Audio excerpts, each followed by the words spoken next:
is back tomorrow.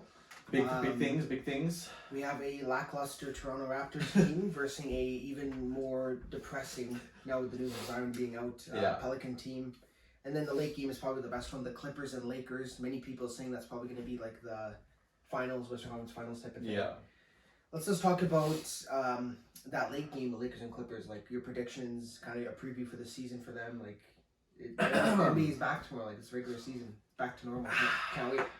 I don't think I've like fully comprehended the NBA is back. I know, but I am like my excitement isn't. This isn't my my real excitement. When it comes back and I actually see them on the court again, I'm gonna lose my shit. But the Lakers and Clippers game, that one's gonna be intense. It's not gonna be like fair ground, mainly because Kyle Kuzma is missing and Paul George is missing. Yeah. So obviously it's not like both teams at full strength. But I like what I'm thinking is like I'm not gonna lie. In the preseason, I know that doesn't mean too much. The Lakers look good. I know. They look scary. Like LeBron and AD, and their bench is solid. Avery Bradley's like showing up. There's like a lot of like new faces. Alex Caruso has like low key taken over the world. Like I expect it to be like a close game like throughout the night. But I would say it would be. I think it's gonna be like less than 10-point differential by the end of it. But I think it's gonna be a tight game. I agree. I think that's actually a really good point.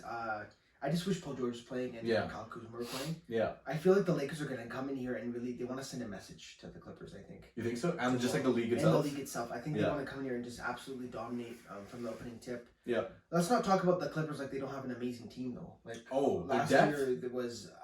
I think, like I said last year, Harrell, Lou Williams, Patrick Beverly, these guys are all just crazy good players. And they're coming off the bench or Patrick Beverly starts, yeah. Same thing.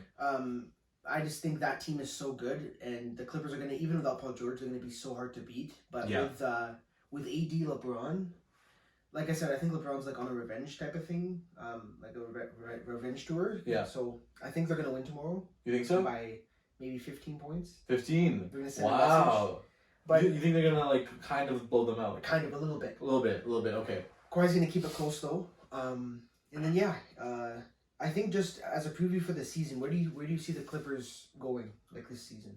Okay, so like with a team with the team that they have and all the depth that they have and having two like superstars like that, if they don't at least make the Western Conference Finals, this entire season has been a disappointment. It's been a failure. They should make it to the finals. Personally, I do not want to see that. But if they were like with the with the people they have, they should. Like, what do you think? They are, I think, the best overall. When you look at the offseason, they're the best team. They're the team that has done the most change. Okay. They've evolved the most. Yeah. When we heard that Kawhi news, I'm like, okay, it's just Kawhi. A second later, Paul George. Yeah. Gets acquired. Like, it's crazy. That team's amazing. Yeah. I think both LA teams, the Clippers and Lakers, are gonna just make an absolute. They're just gonna kill everybody in the league this season. I think they're just so good, both of them. AD and LeBron, Kawhi and Paul George. I think the LA Clippers are gonna make the finals though. They just have too good of a team. You think so? They're gonna probably edge out the Lakers in the finals. In the Western Conference. Why? Finals. What about the Clippers makes you think that they're gonna edge out everyone from the West? Is it because that they have like the depth? It's the depth usually, it's the takeover of a Kawhi and of a Paul George. They can still take over games like superstar players that they are. So. Like personally, like I think from this season, what I want to see LeBron just go off. I know. Like I want him to take over the season. Like obviously, make sure AD feels valued and like he's like incorporated within the offense, which he will be. But I think LeBron is just gonna take it to another level this season, and I don't think they're gonna stress too much about like the regular season. They're gonna have some load management. They will take some games off. Same with Kawhi and PG. But I think when it comes down to the playoffs, I think like the real LeBron. Like that killer that has been there, like that was in Miami all those years. Yes. I think he's gonna show up. I think he's just gonna destroy the league in the playoffs. Especially now that he had rest, he didn't go to the finals. He didn't even make the playoffs. Like he has months of rest, even though he was filming like Space Jam or something.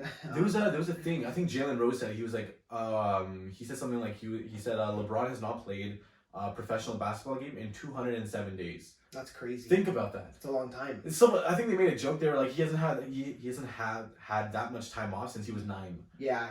That's crazy, actually, to think about. That might help him. I hope it does. Future, so. I hope it does. But yeah, preview for the season. I think Clippers are gonna make the finals, in my opinion. Who do you think is up against them? You think it's the Clippers and Lakers? Clippers and Lakers. Clippers and Lakers. And then it goes like Houston, Utah. Right, we have some other really good teams. And how many games? Are we thinking? This one's probably 6 or 7 for sure. 6 or 7. Both these teams don't want to lie down, man. I just think depth, like the star players are going to cancel each other out. Yeah. It's the depth guys that win you games and win you championships. Okay. I think, and the Clippers are probably they have better depth. So the one thing I'll definitely give to the Lakers, and I honestly didn't realize until I started watching preseason, is the Lakers are big. Yeah. They're like their team is probably like this may be White. the biggest team LeBron has ever had in terms of size. Right. Yeah, having Dwight Howard as your backup, and Dwight Howard looks good. Because He looks good. He looks in shape. Like looks like he's in shape. He'll give you about that 10 and 10 per night, maybe 2 blocks. Exactly. Right. So I think like low key acquisitions that people didn't think were like had big value to begin with are gonna really show up. Like Avery Bradley was another one. True. He's been playing really, really well. Danny Green, you got that sniper on like that's running with you in the runs. Danny Green needs to hit shots this year. He does. He doesn't have any other job on this team other than to hit 3-pointers. Like they're not asking him to defend. They're not asking him to do anything. Put it on the floor. They just ask him to catch a ball and shoot it. So those are the type of guys that need to show up. I think like the Danny for sure. Greens and Dwight Howards of the world. They need to